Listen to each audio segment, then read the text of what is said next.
Alright, you guys, welcome back to another video. Today we're going to be talking about a deck that we have already featured in 2018, and we haven't really updated a whole bunch. There is one thing that needs to be updated on this list that I can see that we already changed. It was actually a suggestion from a viewer. I totally should shout that out, who that is. But yes, this is Cyrus's Sylveon. Actually, there is one thing I did want to talk about with this deck.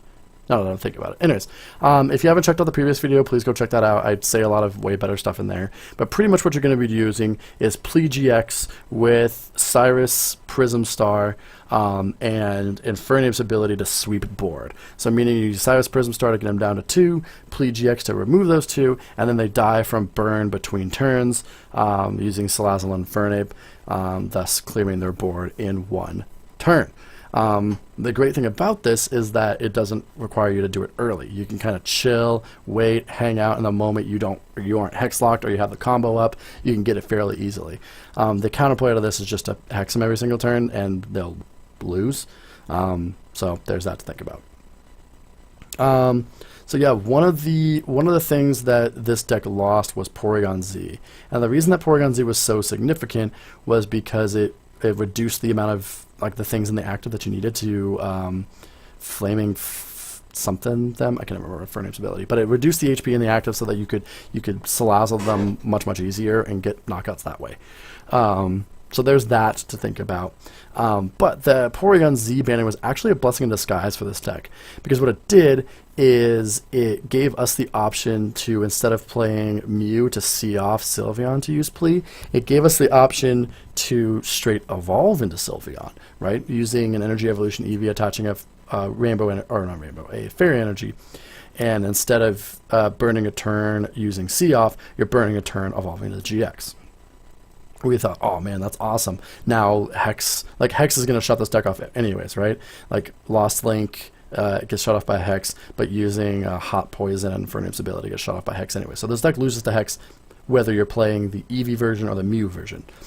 But the reason that we were still going with the Mew version, even though Porygon Z is banned, is because if your Sylveon gets knocked out for some reason, A, you lose 2 prizes, and B, you then have to burn another turn evolving into Sylveon. And you really don't want to do that with this deck. You want to make sure you can get it at all points. So we're still going to be using the Mew version of this deck.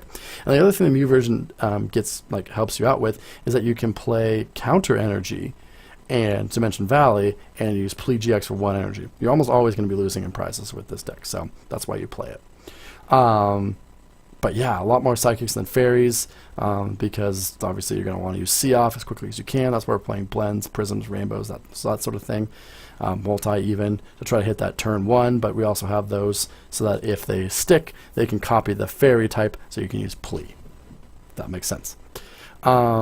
The Jirachi is in here to help your Cyrus. It's a free retreating metal basic that's actually pretty good otherwise. D2 is a very good attacking starter. And then everything else is fairly similar. A 2-1 Salazzle line and a 2-1-1 Infernape line to get those in play because they're really important to clear their board. You notice we are now playing a POW hand extension and a counter catcher because you're always going to be losing. And one of the Pokemon that you want in the active is Porygon 2 or Claydol, because the extra damage with the fire plus Crobat drops is going to be able to, and the poison is going to be able to one-shot Claydol and Porygon very easily. Excuse me. I need a drink there. The one change that we are going to make that was suggested was Infernape into a fighting type so that it is Karina searchable, because the new fighting type did come out. It's really neither here nor there. It's not going to make a difference too often, but yes, you do want to play the fighting type evolutions whenever you can, because Karina is in every single deck because of Claydol. Outside of that, this is one of the only decks that runs Juniper but not Sycamore. Reason being is you don't want to accidentally discard your Cyrus Prism Star, so having that extra draw power there will make sure you can never have it. Yes, you'll always be able to Cosmic Power it away, but you never want to run into the situation where you Cosmic Power draw to the Cyrus Prism Star when you have Juniper as your only thing. So one less discard draw supporter is better, and that's why you notice Copycat and Cynthia, because Copycat's actually taking the place of the Sycamore awkwardly. Now, even though now the Copycat's dropped from almost every single list because of Cynthia. Yeah, let's see. Anything else weird? Nope. Pretty much everything else is self-explanatory. You are playing those extra catcher effects, like I said. But really, you're just trying to get this combo slowly set up, and then the one turn where you know you can do it, go for it. The really big downside, like I said, it does lose to Hex, but if you miss the Cyrus Prism Star for some reason, if you're like, okay, this is the turn I'm going to do it, and like it's not guaranteed for some reason, and you miss it, there's really no other way to win. You could Fairy Wind over and over again and use Salazzle, I guess, to kind of try to take prizes, but by that point you're already probably losing like by a lot. So there is backup plans to this deck, but it's just not worth it generally. And that's why you don't see Oricorio in this deck, because it's not about taking prizes, it's about board sweeping. So yeah, if you have any other questions, please let us know. If not, have a great rest of your day.